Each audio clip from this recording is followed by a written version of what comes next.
আগুন কখনো প্রাকৃতিক শক্তি, কখনো ধ্বংসের প্রতীক। কিন্তু এই আগুনই যখন একদিকে প্রকৃতির প্রতিশোধ আর অন্যদিকে মানুষের নির্মমতার ফল হয়, তখন প্রশ্ন জাগে, আমাদের পৃথিবী কি হারিয়েছে তার মানবিকতা?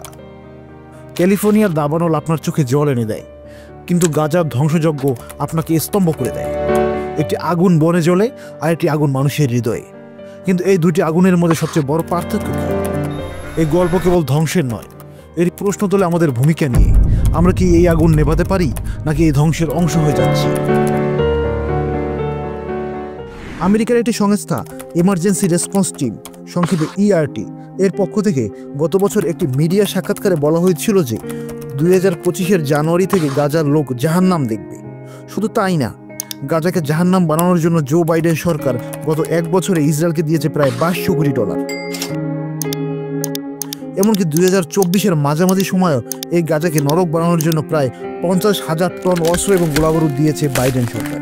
এমনকি ক্ষমতা ছেড়ে যাওয়ার সময়ও $800 কোটি ফের অনুদান দিয়েছে ইসরায়েলকে এই বাইডেন সরকার। আল্লাহ ছাড় দিলেও ছেড়ে দেন না। যেই গাজাকে নরক বানাতে যাওয়া আমেরিকা নিজেই এখন একটি জ্বলন্ত অগ্নিকুণ্ড। এবং এই দাবানলে যাদের এখন পর্যন্ত ক্ষতির পরিমাণ প্রায় $5,000 কোটি উপরে। সবচেয়ে ইন্টারেস্টিং বিষয় হলো যে গাজায় পুড়ে যাওয়া এবং ধ্বংসস্তূপের ম্যাপের আদলেই পুড়ছে আমেরিকার বিখ্যাত শহর ক্যালিফোর্নিয়া।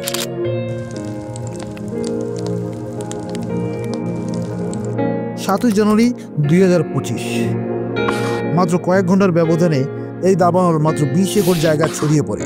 কিন্তু রাত পেরোতে না পেরোতেই এই আগুন প্রায় 2000 একর জায়গা ছড়িয়ে পড়ে।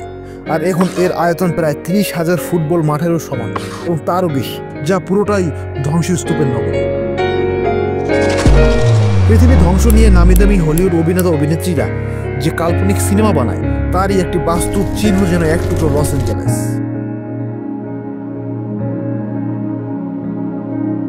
প্রশান্ত মহাসাগর আর সান্তা মনিকা পাহাড়ের মাঝ বরাবর সবচেয়ে মনোরম আর অভিজাতপূর্ণ এলাকা প্যালিসেডস এখন আগুনে পুড়ে ছারখার।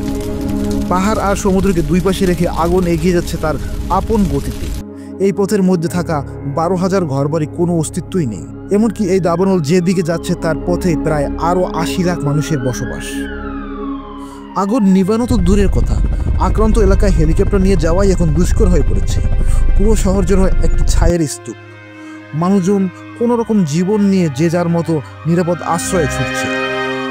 এত আরাম, এত ভোগবিলাস, এত জৌলুস আজ কোথায়? যেখানে বছরের পর বছর বোমা হামলার পরও গাজাকে নিশ্চিহ্ন করতে পারেনি, সেখানে মাত্র 12 দিনের আগুনে পুরো শহর নরকের রাজ্য। বিস্তীর্ণ এলাকা তৈরি হয়েছে যুদ্ধ বিধ্বস্ত জনপদে। এতেই বোঝা যায় যে গাজায় মানব সৃষ্ট ধ্বংসের চেয়ে লস অ্যাঞ্জেলেসের উপর প্রাকৃতিক আযাব কতটা ধ্বংসাত্মক। এমনকি মার্কিন তারকা জেমি লি কার্টিস তার উপত্যকার বর্ণনা দিতে গিয়ে বলেন যে গাজার মতোই ধ্বংসস্তূপে পরিণত হয়েছে তার জন্মস্থান।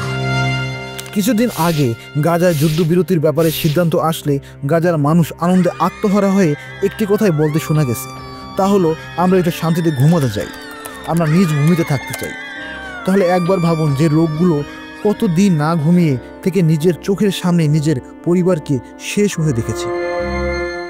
ইসরায়েলি বর্বরতায় গত 15 মাস ধরে গাজায় চলছে নির্বিচার আগ্রাসন এবং রক্তক্ষয়ী যুদ্ধে মাত্র 12 লাখ মানুষের এই উপত্যকা নরকে পরিণত হলেও এই বর্বরতা দেখেনি কোনো জাতি।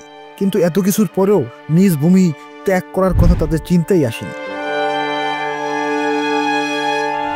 আর লস অ্যাঞ্জেলেসের বাসিন্দাদের সকলের এখন মুখের কথা, আমরা আর ওখানে যেতে চাচ্ছি না। শুধু তাই না, তাদের জায়গা জমি তারা নামমাত্র মূল্যে বিক্রি করে যাচ্ছে। এমনকি ইন্স্যুরেন্স কর্তৃপক্ষ এর পক্ষ থেকে কোনো রকমের সহায়তা পাওয়ারও সম্ভাবনা নেই তাদের।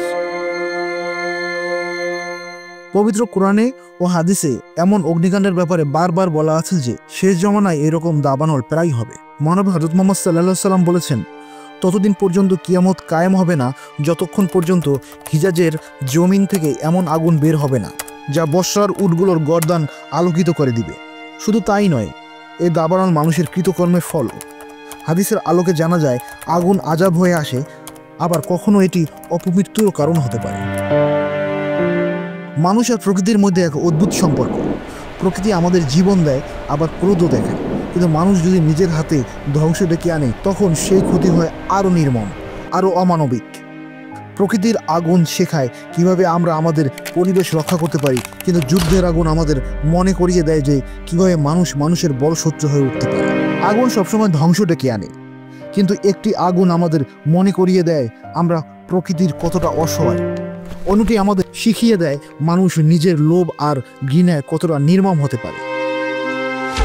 ক্যালিফোর্নিয়ার দাবানল একদিন থেমে যাবে, পুড়ে যাওয়া জমিতে আবার সবুজের কুড়ি ফুটবে, কিন্তু গাজার ধ্বংসস্তূপ থেকে কি কোনো স্বপ্ন জন্ম নিবে? এই দুই আগুন আমাদের দুটি প্রশ্ন ছুড়ে দেয়। আমরা কি প্রকৃতিকে আরও ধ্বংস করব, নাকি তাকে রক্ষা করব? আর আমরা কি মানুষ হিসেবে মানবতার পাশে দাঁড়াবো, নাকি নিজেরাই ধ্বংসের আগুন জ্বালাবো? এই প্রশ্নের উত্তর আমাদেরই দিতে হবে, কারণ প্রতিটি আগুনের পিছনে রয়েছে একটি গল্প, আর সেই গল্পের শেষ কি হবে তা নির্ভর করে আমাদের সিদ্ধান্তের উপর। আগুন বাঁচাতে পারে, আবার ধ্বংস করতে পারে। বেছে নিন আপনি কোন আগুন জ্বালাবেন।